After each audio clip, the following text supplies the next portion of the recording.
So you're playing Genshin, you're doing some 10 pulls or a single pull if you're lucky, and you get 5-star Flynn's. Now what do you get with Flynn's besides the newest 5-star in Genshin? Well, Flynn's is a pole arm wielding Electro user, and he is the second character that is actually allowed for Lunar Charged. And in this video, we're going to look at how Flynn's works. Now, one thing that I will say about Flynn's is that his kit is relatively simple, which is great because we had a ton of characters through Fontaine and Natlan that their kits were just complicated and a lot to read. Flynn's is not so bad. First off, yes, we are going to be using the trial Flynn's. I am saving my guaranteed for another character, so I did not pull for him, but this still gives us a great look into how he works. So his normal attacks are going to do physical damage. You actually are going to be using his normal attacks a lot later on down the road, but his regular physical normal attacks, you're not going to be using them a lot. And on his charge attack, he kind of throws his spear, just like Lyra threw Tartaglia out of the way to make room for Flynn's, because Flynn's is her new obsession. Now we're going to get into his skill. In his skill, just like his burst, has two versions or two phases.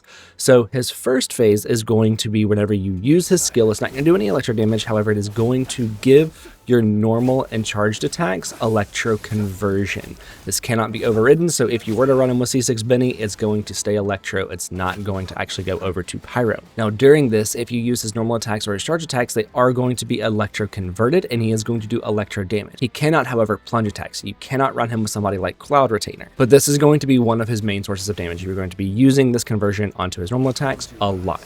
Now you might have also noticed that whenever we used his skill didn't go on cooldown, it just changed the icon.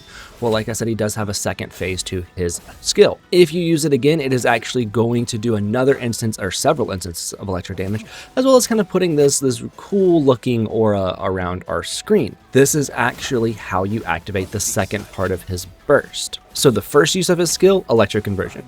The second use is going to do instances of electro damage. It's going to kind of be like an enhanced skill, but it's also going to give him a second. That's really the main utility of the second part of the skill. Now, before we look at his bursts, let's actually look at his passives.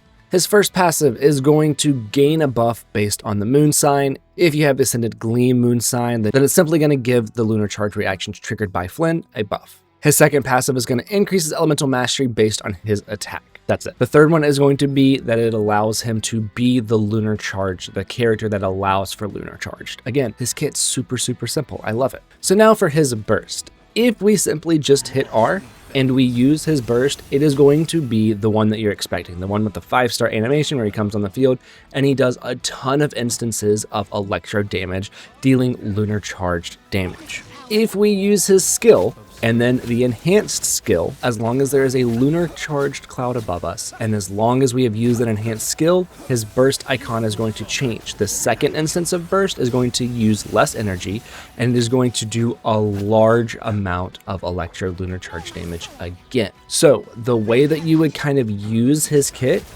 is you're going to set up everybody else, right? Like Xingqiu in this instance. You're going to use his skill for the electro conversion, drop his skill again, and burst to go ahead and get the second burst out of the way to do a bunch of damage. Normal attack until your skill cooldown is up, and then you can use the original burst again to swap him off, and then go back in through the rest of your kit like Anefa and Xingqiu and Sucrose, all that kind of stuff, and kind of prime your rotation again to where he can take the field with everything active, all the buffs active, so that way he can do a ton of damage. And that's it. I've only been recording for like 6 minutes. It's probably going to get cut down to like 4 minutes to like 3-4 minutes here. So like that's really it. It's a super simple kit. Cause lunar charge reactions, skill, burst, normal attack, burst. Like it's super easy on his rotation. His passives don't make his kit overly complicated. It is great. Now to add a little bit more to the video, I have seen that Flynn's is going to be a very free to play friendly. If you have Flynn's, you can essentially run Flynn's, Sucrose, Kukishinobu, and Ino. And that is going to be a phenomenal team, right? Where Kuki is kind of going to be like your sustainer, but also causing electro charge reactions, adding into the lunar charge reaction damage pool. Ino is going to be a phenomenal off-field hydro applicator. Sucrose is going to share elemental mastery through her kit. And then Flynn's is going to be your main driver, right? And because you've got multiple Nodcry characters in the team, Ino is going to be doing a ton of hydro application through her burst. She's going to be very burst reliant, so you have to make sure that you have her burst every rotation.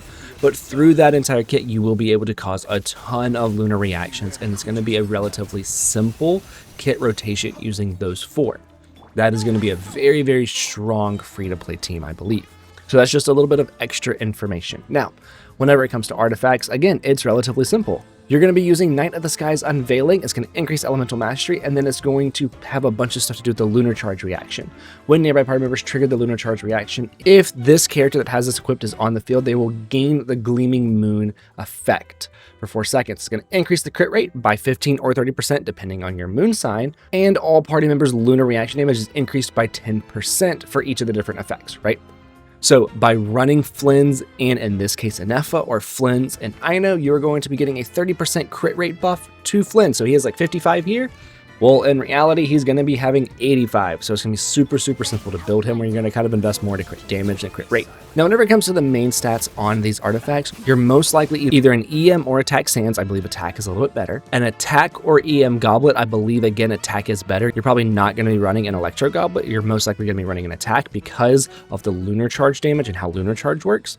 And then most likely a crit damage circlet because you're going to be getting crit rate from the artifact set. Now, if you are doing a crit damage weapon, then you might be doing a crit rate circlet. So again, super, super simple, right? We don't even need that electric goblet. We can run attack, and then get some EM from the substats, right? So super, super easy to build. Whenever it comes to weapons, Bloodsoaked Ruins, of course, is his signature, and it's going to be his best in slot. It's going to give crit rate, which is going to be good. And then the passive is going to be for 3.5 seconds after using a burst, equipping characters. Lunar charge damage dealt is going to be increased by 36%. Also triggering it is going to give him a crit damage buff, as well as some elemental energy.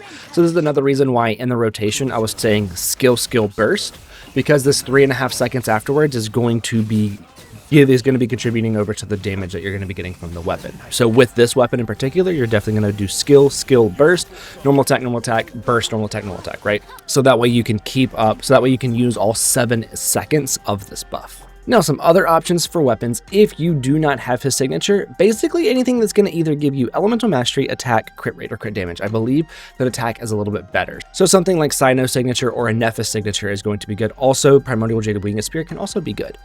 Of course, you can use something like Deathmatch if you have the Battle Pass. I could even see Ballad of the Fjord being okay. You're going to be getting most of your attack through your artifact, so you would not be running an EM on that, right? You'd be getting all of your EM from this weapon. And then for free-to-play, of course, you can use the Notcry Craftable Prospector's Shovel, which is going to be a good option for him as well. So that's going to be it for this video. Again, it's a super, super simple kit. I don't even know how long this video is going to be, but that's okay. Cookie has green hair, I have green hair, and I'll see you in the next one.